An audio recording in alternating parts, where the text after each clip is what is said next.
अस्सलाम वालेकुम नाज़रीन, आप देख रहे हैं नवीद स्पीक्स यूट्यूब चैनल और मैं हूं आपका मेज़बान नवीद कमर। नाज़रीन, आज की ये मेरी वीडियो स्टूडेंट्स के लिए है, उन स्टूडेंट्स के लिए जो कि किसी भी कमीशन का लेक्चरर मैथमेटिक्स का टेस्ट पास कर चुके हैं और अब वो अपने इंटरव्यू की तैयारी कर रहे हैं। जैसा कि आप लोग जानते हैं कि पंजाब पब्लिक सर्विस कमीशन ने अभी हाल ही में लेक्चरर मैथमेटिक्स के रिटर्न रिजल्ट्स का ऐलान कर दिया है और उनमें 131 बॉयज़ और 277 गर्ल्स ने इंटरव्यू के लिए क्वालिफाई किया है। तो अब ये जो लोग इंटरव्यू के लिए क्वालिफाई कर चुके हैं वो अपने इंटरव्यू की तैयारी कर रहे हैं और उसके लिए वो मुख्तलिफ लोगों से अपने मशवरे ले रहे हैं जो कि पहले लेक्चरर मैथमेटिक्स का इंटरव्यू दे चुके हैं। तो चूँकि मैंने भी सन 2020 में लेक्चरर मैथमेटिक्स का इंटरव्यू दिया था तो मैंने सोचा कि मैं अपना एक्सपीरियंस आप सबके साथ शेयर कर देता हूँ। ठीक है, तो आप सब लोग जानते हैं कि 2020 में जो लेक्चरर मैथमेटिक्स का पेपर हुआ था वो काफ़ी टफ पेपर था और उसमें बॉयज़ में और गर्ल्स में दोनों में ही पूरे लोग इंटरव्यू के लिए क्वालिफाई नहीं कर सके थे। बॉयज़ में से 400 लोगों ने इंटरव्यू के लिए क्वालिफाई किया था जबकि 500 ने करना था और इसी तरह गर्ल्स में भी तकरीबन 450 गर्ल्स ने करना था लेकिन सिर्फ 170 के लगभग गर्ल्स ही इंटरव्यू के लिए क्वालिफाई कर सकी थी। तो अब आते हैं अपने हम असल टॉपिक की तरफ, यानी कि लेक्चरर मैथमेटिक्स के इंटरव्यू एक्सपीरियंस पे। तो नाज़रीन, जब हम वहाँ पर बीपीएससी के सेंटर में पहुँचे, मेरा जो इंटरव्यू हुआ था वो मुल्तान सेंटर पे हुआ था। तो हम मुल्तान पहुँचे, सबसे पहले हमें उन्होंने वेटिंग रूम में बिठाया जहाँ पर बाकी भी कैंडिडेट्स आए हुए थे जिन्होंने इंटरव्यू देना था और वहीं पर साथ ही जो क्लर्क थे, एक मैडम बैठी हुई थी और एक उनके साथ मेल कोलीग थे उनके, वो बैठे हुए थे। उन्होंने पहले हमें वहाँ वेटिंग रूम में बिठाया, हमारे बारी बारी हमारे साथ के डॉक्यूमेंट्स चेक किए जो उन्होंने अपने इंटरव्यू कॉल लेटर में बताया हुआ होता है कि आपने ये सब डॉक्यूमेंट्स लेके आने हैं। वो भी मैं एक अलग वीडियो में आप सबको बता दूंगा कि क्या क्या डॉक्यूमेंट्स आपने साथ लेके जाने हैं। ठीक है, तो उसके बाद क्या हुआ कि हमें बारी बारी उन्होंने स्क्रूटनी के लिए बुलाना शुरू कर दिया। जब डॉक्यूमेंट्स ले लिए फिर एक अलग रूम में बारी बारी एक एक कैंडिडेट को स्क्रूटनी के लिए बुलाते गए। स्क्रूटनी के लिए क्या है, वहाँ पर आपसे, क्योंकि उस वक्त कोविड चल रहा था तो हमने मास्क पहने हुए थे, मास्क उतार के हमारे यानी कि फेस देखते थे, फिर डॉक्यूमेंट से मैच करते थे कि यानी कि यही बंदा है, इसकी जगह कोई और बंदा तो नहीं आया हुआ। बाकी आपके डॉक्यूमेंट जो सारे होते हैं उनमें अगर कोई कमी बेशी होती है तो वो भी फिर आपको बताते हैं। स्क्रूटनी से वापस हमें फिर वेटिंग रूम में बिठा दिया। वेटिंग रूम के में जब हम आए तो फिर बारी बारी हमें इंटरव्यू पैनल के सामने जाने के लिए भेज दिया गया। तो नाज़रीन, जब मेरी बारी आई तो उस वक्त तकरीबन एक बैच जो था, क्योंकि 8-8 बंदों के 2 बैच उस दिन आए हुए थे, एक सुबह का ग्रुप था और एक शाम का। तो मेरा नाम जो था वो दूसरी लिस्ट यानी शाम वाली लिस्ट के पहले नंबर पर था। तो उस वक्त उन्होंने मुझे बुलाया। जब दरवाजे पर पहुंचे तो हमारे साथ जो पीएन गया था उसने खुद ही दरवाज़ा खोला और हमें अंदर जाने के लिए कहा, यानी कि हमें कोई वहाँ पर नॉक करने या इजाज़त मांगने की ज़रूरत नहीं पड़ी। तो जब हम अंदर गए तो पैनल जो था वो सिर्फ 3 लोगों पर मुश्तमिल था। एक जो हमारे चेयरमैन साहब थे जो पीपीएससी के मेंबर होते हैं और पैनल के चेयरमैन होते हैं। तो मुल्तान सेंटर पे उस वक्त हमारे जो चेयरमैन थे वो इब्ने अब्बास, सामने चेयरमैन साहब बैठे हुए थे। इस साइड पे फिर यानी कि हमारे जैसे हमें जिस चेयर पे बैठने के लिए कहा गया उसके सामने इस एक साइड पे एक सब्जेक्ट स्पेशलिस्ट बैठे हुए थे और दूसरी साइड पे दूसरे सब्जेक्ट स्पेशलिस्ट बैठे हुए थे और सामने थोड़े फासले पर चेयरमैन साहब की टेबल थी। तो सबसे पहले तो मैं जब उन्होंने मुझे चेयर पर बैठने के लिए ऑफ़र किया तो मैं इस तरह सीधा होके बैठ गया। चेयरमैन साहब ने कहा कि आप ऐसे क्यों बैठे हैं, रिलैक्स होके आराम से इस तरह से बैठ जाएं। फिर मैं इस तरह आराम से रिलैक्स होके बैठ गया। तो चेयरमैन साहब के पास क्योंकि हमारा सारा डेटा मौजूद होता है तो उन्होंने यूनिवर्सिटी का CGPA वगैरह का खुद ही बताया कि ये आपका ये नाम है, यहाँ से आए हैं आप, ये आपका CGPA है। मैंने कहा यस सर, हर बात में यस सर कर दी। ठीक, फिर उन्होंने पूछा अच्छा आप बखर से आए हैं तो आप बताएं कि कैसा लगा है आपको मुल्तान। तो मैंने कहा सर मुल्तान अच्छा है, खूबसूरत शहर है। फिर कहते हैं क्या फ़र्क है बखर और मुल्तान में। मैंने कहा सर हमें तो इतना ज़्यादा फ़र्क नहीं लगा क्योंकि हमारे जैसे ही लोग हैं, लैंग्वेज भी सेम है। तो कहते हैं नहीं आप बताएं शहर में क्या फ़र्क है। तो मैंने कहा ऑब्वियसली सर मुल्तान जो है वो बखर से बहुत ज़्यादा डेवलप्ड है। तो यहाँ पर फिर उन्होंने कहा कि क्योंकि आप मैथ के बंदे हैं तो आप मैथमेटिकली बताएं कि कितना ज़्यादा डेवलप्ड है मुल्तान। कंफ्यूज करने के लिए, हालत दिमागी चेक करने के लिए ऐसे सवाल पूछते हैं। तो मैंने कहा सर 50% ज़्यादा डेवलप्ड है। तो कहते हैं अच्छा 50% ज़्यादा डेवलप्ड, ठीक है। तो कहते कैसी उम्मीद है आपको। मैंने कहा सर बहुत अच्छी उम्मीद है। तो उन्होंने कहा हाँ ठीक है, होनी भी चाहिए, अच्छी उम्मीद ही होनी चाहिए। उसके बाद उन्होंने पूछा अपना एक्सपीरियंस बताएं टीचिंग का। तो उस वक्त क्योंकि हमने 2019 में डिग्री की थी, उसके बाद थोड़ा ही अर्सा नहीं गुजरा था कि कोविड आ गया था, तो स्कूल कॉलेजेस वगैरह सब बंद हो गए थे, इसलिए हमारा कोई किसी इदारे में पढ़ाने का इतना ज़्यादा एक्सपीरियंस नहीं था। तो मैंने कहा सर मैंने अभी तक किसी इदारे में नहीं पढ़ाया, लेकिन मैंने ट्यूशन वगैरह पढ़ाई हुई हैं। सर कहते हैं चलो ठीक है ठीक है। फिर उसके बाद उन्होंने इतना ज़्यादा कोई क्वेश्चन नहीं किए। हाँ, एक उन्होंने आबादी पूछी थी, यानी कि पहले पूछा कि बखर से आए तो बखर की आबादी बताएं कितनी है। फिर मुल्तान की आबादी पूछी, मुल्तान की आबादी बताएं कितनी है। तो ये मैंने उनको बता दिया था।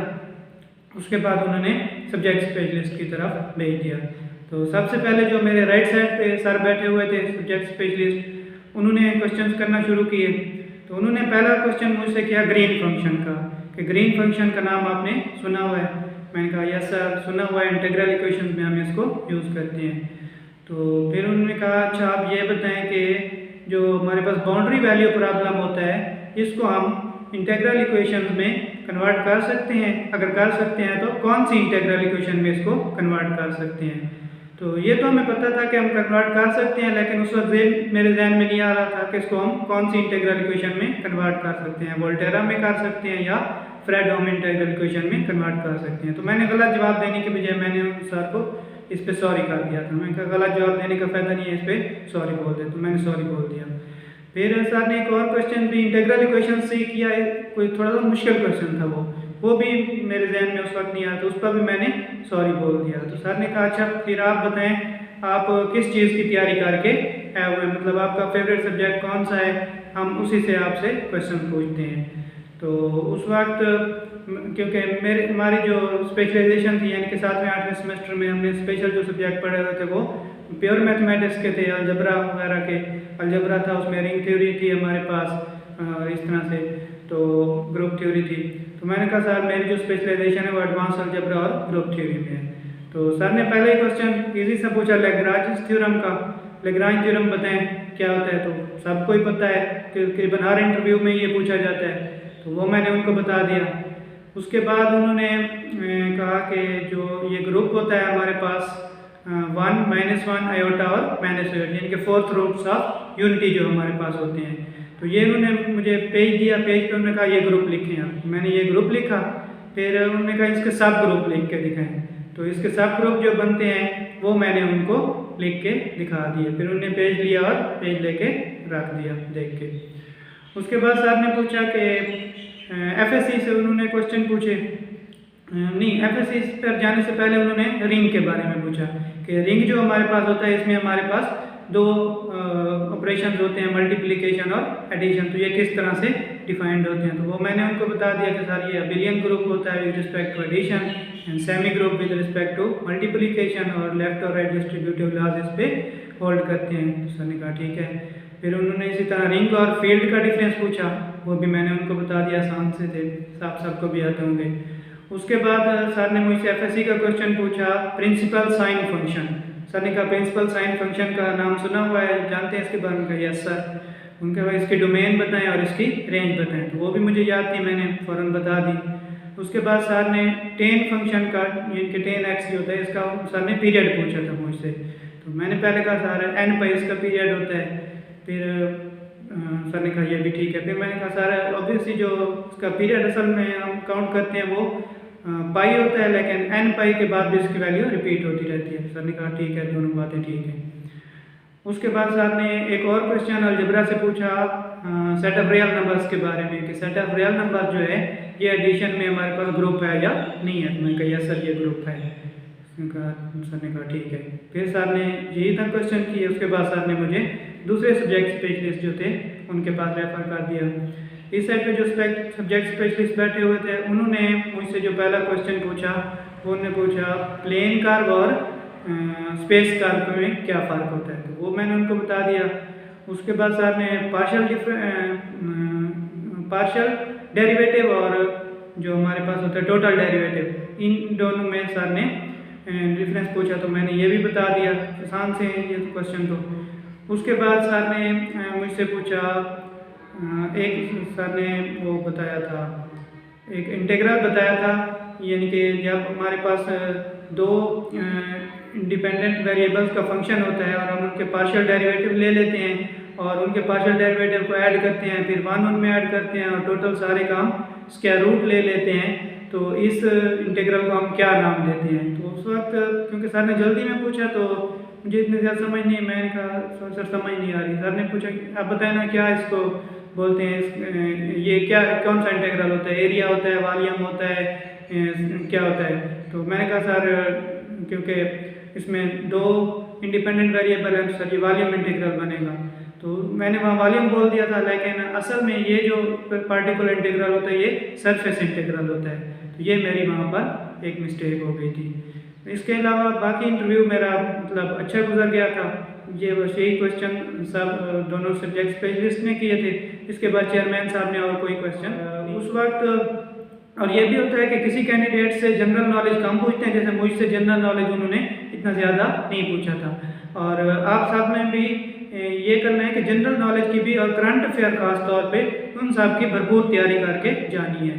तो क्योंकि करंट अफेयर भी बहुत ज़्यादा पूछते हैं, क्योंकि सब्जेक्ट के जो क्वेश्चन होते हैं वो तकरीबन तमाम कैंडिडेट्स को लगभग आते ही हैं। कुछ क्वेश्चन पे मतलब स्टूडेंट सॉरी कर देते हैं या एक दो किसी का गलत हो जाए, लेकिन तकरीबन क्योंकि सारे मतलब मेहनती होते हैं, टेस्ट पास करके गए हुए होते हैं, तो उनको ऐसे क्वेश्चन आते ही हैं। तो इस वजह से आप लोगों ने जो अपने डिफरेंस दिखाना है वो आपके कॉन्फिडेंस में होगा और उसके अलावा वो आपके जनरल नॉलेज पे भी बहुत ज़्यादा होगा। ठीक है, तो जनरल नॉलेज की भी आपने अच्छी तैयारी करके जानी है। इसके अलावा आप लोग मुझे कमेंट्स में ज़रूर बताइएगा कि जनरल नॉलेज के हवाले से मैं एक वीडियो बनाऊं कि आपने कौन कौन सा जनरल नॉलेज तैयार करके आना है, कौन कौन सी बातें जहन में रखनी है।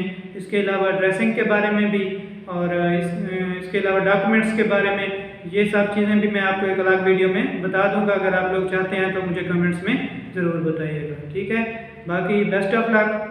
अल्लाह आप सब लोगों को कामयाब करे, बेहतर से बेहतर परफॉर्म करने की कोशिश कीजिएगा इंटरव्यू में। ठीक है, और एक और ज़रूरी बात होती है कि जो मुझसे एक मिस्टेक हो गई थी, यानी कि आपने अपना सेंटर जो होता है वो सोच समझ कर रखना होता है। टेस्ट में तो सेंटर बिल्कुल इतना डिपेंड नहीं करता, टेस्ट तो सब जगह एक ही जैसा होता है, लेकिन इंटरव्यू में आपको अगर आप अपना सेंटर वाइजली चूज़ करते हैं तो उसका आपको फ़ायदा हो सकता है। और वो क्या फ़ायदा हो सकता है ये मैं आपको अगली वीडियो में बताऊँगा। ठीक है, शुक्रिया।